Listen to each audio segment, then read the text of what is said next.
Hello, all. How are we doing? My name is Danielle Sullivan. I'm the owner of Neurodivergent Coaching. I am here very casually today to talk briefly about why your goals aren't achievable.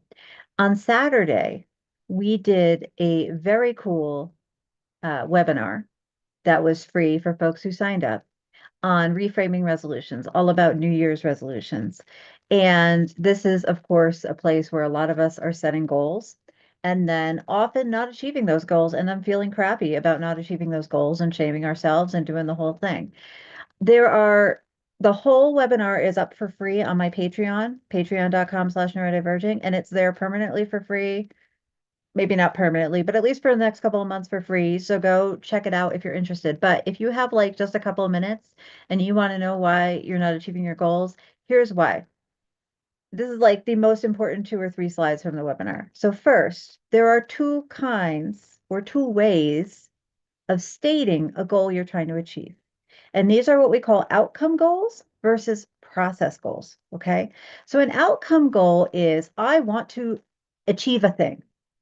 I want a thing to happen, right? I want this outcome. A process goal is I want to feel this way while I'm working on this project, right? There are different ways of articulating similar things. What we see in the literature and as working with coaches and in the research is that people do better with process goals and with outcome goals. And I'll tell you why. Outcome goals are not about you and what you can do. They're about what the world gives you, right? I have on the screen here some examples. So an outcome goal example is get a promotion at work. Okay. When we think about getting a promotion at work, how do we get a promotion? Well, we can work hard and we can do the things we think our boss wants and we can try to achieve our job and make our coworkers like us and all this stuff.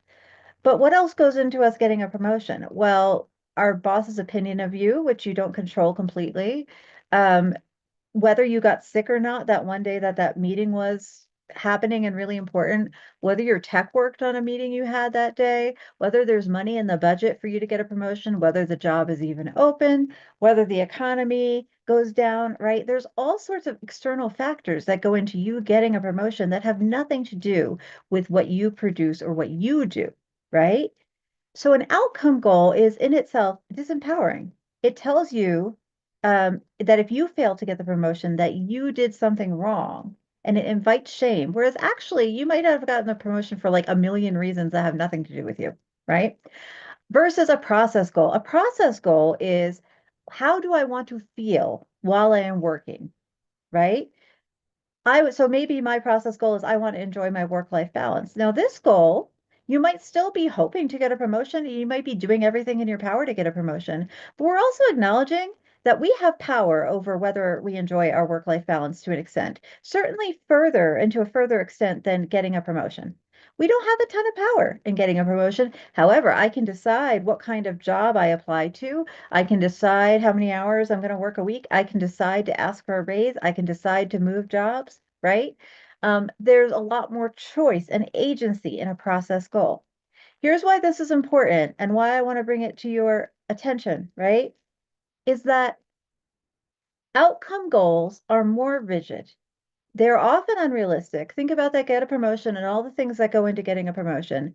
They're often unrealistic, or they have assumptions embedded in them about how motivation works, right? This idea that if I just work hard enough, I'll get a promotion, and if I don't work hard enough, I won't. And this tracks backwards as well. If you didn't get that promotion, then you must be bad, right?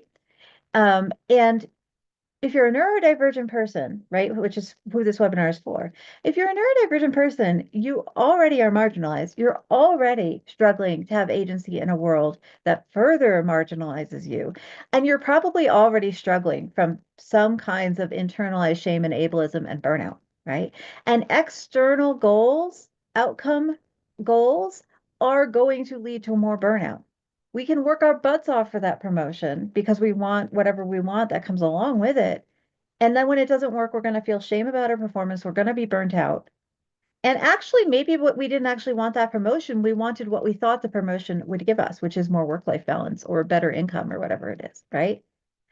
A process goal, though, I want to have a better work-life balance.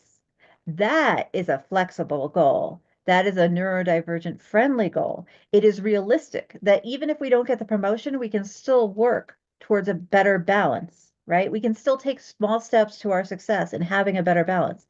Another difference is it's internally motivated. It's something that I want to do for myself and my life and not for other people. It builds self-compassion. I want to have a better work-life balance. That's for me. I'm going to be kind to myself when stuff doesn't work out. And it's empowering, which I already explained. Okay. So a very quick way to know if you are working on an outcome goal or a process goal is what are you asking when you create this goal? Okay. Outcomes are what do I want to accomplish this year? What do I want to do? What do I want to achieve?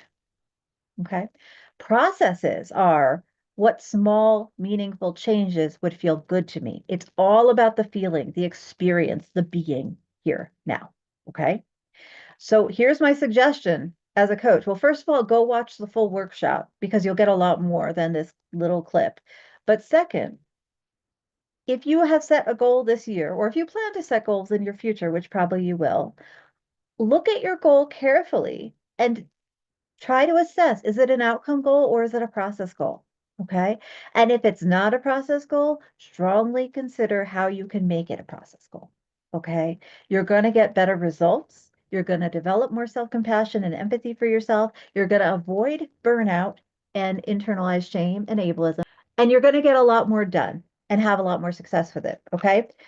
If you have questions, I'm at contact@neurodivergent.com. You can leave a comment down below, and you can also view the whole workshop at patreon.com/neurodiverging for at least maybe, till the end of February, when it will probably no longer be relevant. Thanks for tuning in. Have a good one.